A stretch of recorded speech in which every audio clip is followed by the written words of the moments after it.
Bismillahirrahmanirrahim. Elhamdülillah ve salatu ve selamu ala Resulillah amma ba'd. Allahümme Rabbi yessir ve la tuassir ve temmin bil khair. Subhaneke la ilme lana illa ma allamtana inneke entel alimul hakim. Esselamu aleyküm ve rahmetullahi ve berekatuhu. Hürmetli ustazlar ve qarindoshlar. Bugünkü tefsir dersimiz Bakara suresi 265.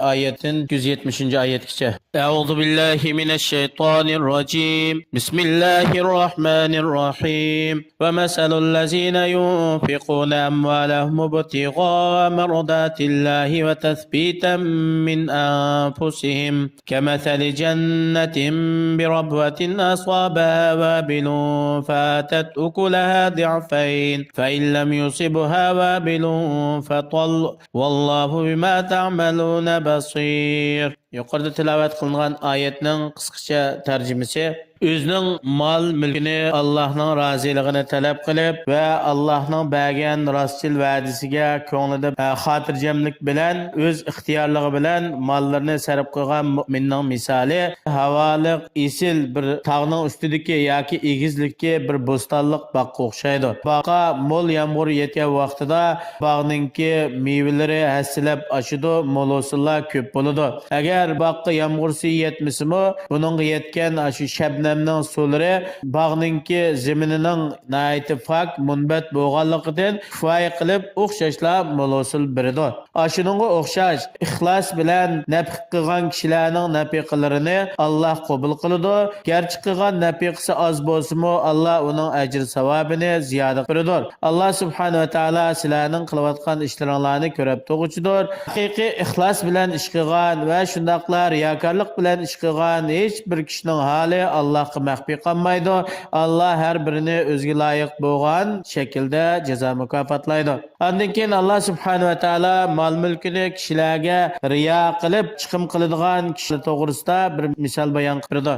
أيود أحدكم أن تكون له جنة من نخيل وأعناب تجري من تحتها الأنهار له فيها من كل الثمرات وأصابه الكبر وله ذرية ضعفاء فأصابها إعصار فيه نار فاحترقت كذلك يبين الله لكم الآيات لعلكم تتفكرون. Yani bunun misali sizlarning biringlar o'zininki shundoq bir go'zal bog'chisi bo'lishini, bu bog'chida xoma, uzum, inondan boshqa turli ziroat mevalarning bo'lishini, bu mevalarning daraxt shoxlari, tol baranglari ostidan tatli suvning iqtirishini, bu kishi uchun bu bog'da har turli mevalarning bo'lishini, bu odam yashinib qirg'an va ballari kichik, ojiz ishamga qilolmaydigan vaqtida mushuningdan bir foydalanishni yaxshi ko'ramdi, albatta yaxshi ko'radi.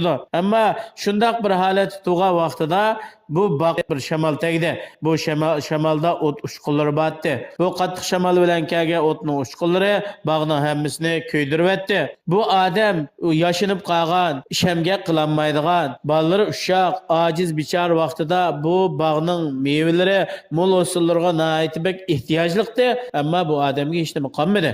Bu nimaga o'xshaydi desa, o'zining mol mulkini kishilarga riyo qilib xayr ehson qilgan odamning misoliga o'xshaydi. Chunki bu odam qiyomat kuni hech qanday yaxshiliksiz Allohning huzuriga keladi. Bu vaqtda inson degan yaxshilikqa nihoyatda ehtiyojli bo'ladigan zarra miqdori yaxshilikni deb inson otasi balasiga, balasi otasiga, er ayolga qaramaydigan shunday bir qiyinchilik ahvol. Bu odam shunday holatda hech qanday yaxshiliksiz keladi. Nima uchun? Chunki dunyoda qilgan yaxshilikni riyokorlik bilan xayr ehsonlarni boshqalarga ko'z-ko'z qilish, ko'rsatish maqsadida qilganlikdan. Mana shunga o'xshash Alloh subhanahu va taolo sizlarning dunyo va oxiratda foydali amallarni qilishinglar, bu to'g'rida ko'proq fikr qilishinglar uchun oyatlarni shunday misol shaklida bayon qildi. Ya ayyuhallazina amanu anfiqu min طيبات ما كسبتم ومما أخرجنا لكم من الأرض ولا تيمموا الخبيث منه تنفقون ولستم بآخذه إلا أن تغمضوا فيه واعلموا أن الله غني حميد. Allah'a iman etgan, Allah'ның elçisiga ergashgan mu'minlar, sizlar o'zinglar kasb qilgan pokiz halol mol mulkdan Allah yo'lda sarf qilinglar. Shuningdek biz sizlarga zamindan chiqarib chiqarib bergan ziroatlardanmi Alloh yo'lida xayr ihson qilinglar. Sizlar u narsalarningki nachar yaramaslarni Alloh yo'lida chiqim qilishni maqsad qilmanglar. Agar sizlarning biringlarga shundoq yaramas nachar narsalar berilsa, buni nayti majburlikdan yaxshi ko'rmagan taqdirdami amalsiz olislar. O'zinglar uchun rozi bo'lmaydigan narsani qandoqmi Alloh uchun rozi bo'lib xayr saxovat qilisizlar. Bunday qilmanglar. Bilinglarki Alloh subhanahu va taolo sizlarning qilgan nafaqalaringlar, xayr ihsonlaringlardan behojatdir. Alloh o'z zotida, o'zining ish harakatlarida maqtalg'uchidir. Alloh subhanahu va taolo ularni pokiza yaxshi narsalardan xayr ihson qilishga buyurgan vaqtida ularni shaytonning hiyla-mikri vasvasalaridan ogohlantirib shunday dedi.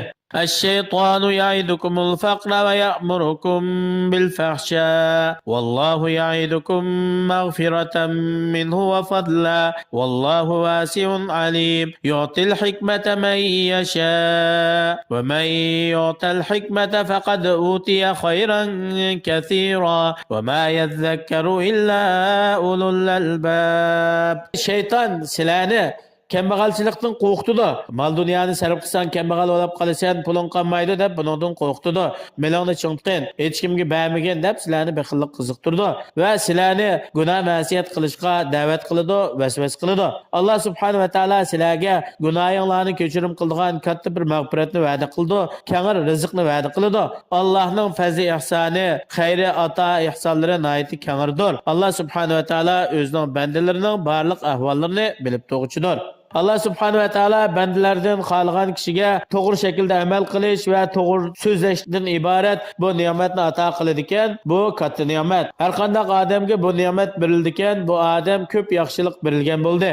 Allohning oyatlaridan faqat sog'lom aql egalari, oyatning nurlaridan yo'riqlik oladigan, oyatning ko'rsatmalaridan to'g'ri yo'l topadigan sog'lom aql egalari manfaatlanadi. Yuqorqi oyatlardan ilingan foydalar: birinchi, Alloh haqiqiy ishongan mu'min ve Allah va'da qilgan savobga ishonchi qilgan mu'min bular o'zining mollarini Alloh yo'lida qo'rqmasdan va bearam bo'lmasdan, shaytonninki kambag'al bo'lib qolasan, atogin sen hojatmand bo'lib qolasan deydigan vasvasalarga qaramasdan Alloh roziligi uchun sarf qiladi. Shuningdek, pul molga eng barakat bo'ladigan, pul molning ko'payishiga sabab bo'ladigan eng katta narsa nima desa ixlos. Inson ixlosmand, muxlis bo'ladi ekan, Alloh uning qilgan ish harakatlari pul mollarga barakat beradi. Yana bir foydasi o'zining qilgan amallari bilan riyoxorlik qilgan kishilar bak ziyon tortgan kishilardir. Chunki undaq kishilarningki qilgan amallariga hech qanday ajr savob bo'lmaydi. Faqat o kishiga qoldigan nimasi nima desa, kishilarningki madhiya, olqishlari, chag'an chavaklari qoladi. Enondan boshqa ajr savob bo'lmaydi. Alloh subhanahu va taolo har birimizni qilgan ish harakat, so'zlarimizda, amallarimizda riyoxorlardan bo'lib qilishni saqlasin. Alloh subhanahu va taolo hammalarni ixlosmand, muxlis bandalarning qatoridan qilsin. Vassalamu alaykum va rahmatullohi va barakatuh.